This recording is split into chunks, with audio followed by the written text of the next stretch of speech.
Miller's ಆಗಿರ್ಬೋದು, ಮತ್ತು ಪಲ್ಲವಿ ಅಯ್ಯರ್ ಇದ್ದಂಥವರು ಇನ್ನೂ ಅನೇಕರು ಬಂದ ಈ ಸಾಹಿತ್ಯ ಚರ್ಚೆಯಲ್ಲಿ ಸಾಹಿತ್ಯದ ಜೊತೆಗೆ ಸಂಸ್ಕೃತಿ ಜೊತೆಗೆ ರಾಜಕೀಯ ಜೊತೆಗೆ ಆರ್ಥಿಕತೆ ಇವೆಲ್ಲವೂ ಚರ್ಚೆ ಮಾಡ್ತಾ ಇದ್ದಾರೆ.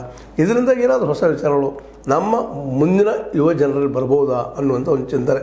ಯಾಕಂದ್ರೆ ಇದು ಬಹುತ್ವದಿಂದ ಕೂಡಿದಂಥ ಈ ದೇಶ ಕೇವಲ ಒಂದೇ ಅಲ್ಲ, ಇದು ಕೇವಲ ಮುಸಲ್ಮಾನರ ದೇಶ ಅಲ್ಲ, ಇದು ಹಿಂದೂಗಳದ್ದು ದೇಶ ಅಲ್ಲ, ಇದು ಕ್ರಿಶ್ಚಿಯನ್ರದ್ದು ಅಲ್ಲ, ಇದು ಇನ್ನುಳಿದ ಪಾರ್ಸಿಗಳದ್ದೆಲ್ಲ, ಇದೆಲ್ಲರ ಕೂಡಿದ್ದಂಥ ವೈವಿಧ್ಯತೆಯಲ್ಲಿ ಏಕದಿದ್ದಂಥ ಅನ್ನುವಂಥ ವಿಚಾರಗಳನ್ನು ಈ ಸಭೆ ಮೂಲಕ ಜನರಿಗೆ ತಿಳಿಸ್ತಾ ಜನರನ್ನು ಜಾಗೃತಿಗೊಳಿಸುವಂಥ ಪ್ರಯತ್ನ ಮಾಡ್ತಾ ಇದ್ದಾರೆ ಅವರು.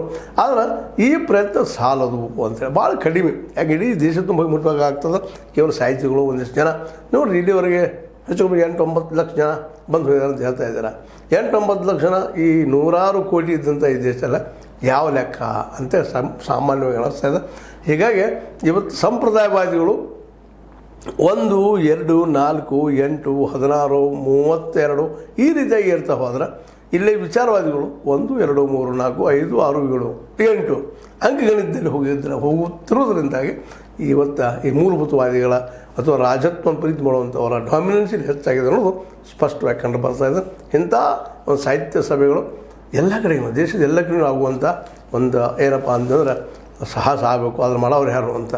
ಯಾಕಂದರೆ ಎಲ್ಲದಕ್ಕೂ ದುಡ್ಡು ಬೇಕು. ದುಡ್ಡು ಎಲ್ಲಿದೆ? ಪಾಪ ಈ ಬಡ ಸಾಹಿತಿಗಳು ಎಲ್ಲಿ ತಂದು ಹಾಕ್ತಾರೆ ಅನ್ನೋದು ಒಂದು ದೊಡ್ಡ ಪ್ರಶ್ನೆ. ಸರ್ಕಾರವು ಇಂಥ ಕಾರ್ಯಕ್ರಮಗಳಿಗೆ ಅನುವು ಮಾಡಿ ಕೊಡಲಿಕ್ಕೆ ಹೋಗೋದಿಲ್ಲ. ತಮ್ಮ ವಿಚಾರಗಳನ್ನು ಬಿತ್ತರಿಸುವಂಥ ಯಾವ ವಿಚಾರ ಇದ್ದಾವೆ, ಅಂಥ ವಿಚಾರಧಾರಿದ್ದಾರೆ ಅವರಿಗೆ ಅನುಕೂಲ ಮಾಡಿಕೊಳ್ಳುವಂಥದ್ದು ಇತ್ತೀಚೆಗೆ ಭಾಳಷ್ಟು ಆಗ್ತಾಯಿದೆ. ಹೀಗಾಗಿ ಇಲ್ಲಿ ವಿಚಾರವಂತರಪ್ಪ ಅಂತಂದ್ರೆ ಅವರು ಅರ್ಬನ್ ನಕ್ಸಲೈಟ್ಸ್ ಆಗ್ತಾ ಇದ್ದಾರೆ. ವಿಚಾರವಂತರು, ಬಡತನ ಬಗ್ಗೆ ಮಾತಾಡುವವರು, ಹಸುವಿನ ಬಗ್ಗೆ ಮಾತಾಡುವವರು, ಅವ್ರಿಗೆಲ್ಲ ಪರಿಹಾರ ಬೇಕನ್ನುವರು ಇವರೆಲ್ಲ ನಗರದ ನಕ್ಸಲೈಟ್ಗಳು ಅಂಥೇಳಿ ಕರಿತಾ ಇದ್ದಾರೆ. ಏನೋ ಆಗಲಿ, ಈ ಒಂದು ಜಯಪುರದ ಈ ಸಾಹಿತ್ಯ ಉತ್ಸವ ಒಂದು ಹೊಸ ದಿಕ್ಕನ್ನು ಸೂಚಿಸ್ಬೋದಾ ನಮಗೆಲ್ಲರಿಗೂ, ಮತ್ತು ನಮ್ಮನ್ನೆಲ್ಲ ಜಾಗೃತಿ ಮಾಡ್ಬೋದಾ ಅಂತ ಹೇಳ್ತಾ, ಇದು ನಿಮಗೆ ಲೈಕ್ ಆಗಿರ್ಬೋದು. ಲೈಕ್ ಮಾಡಿ, ಶೇರ್ ಮಾಡಿ, ಕಾಮೆಂಟ್ ಮಾಡಿ, ಜೊತೆ ಸಬ್ಸ್ಕ್ರೈಬ್ ಮಾಡಿ ಸಿಗೋಬೇಡ್ರಿ. ಯಾಕಪ್ಪ ಅಂತಂದ್ರೆ ಇದು ಸತ್ಯದ ಕೈಗಲ್ಲಿ ಅನ್ನೋದು ಮತ್ತೆ ಹೇಳ್ತಾ ನಾನು ಮತ್ತೆ ಮುಗಿಸ್ತಾ ಇದ್ದೀನಿ. ವಂದನೆಗಳು.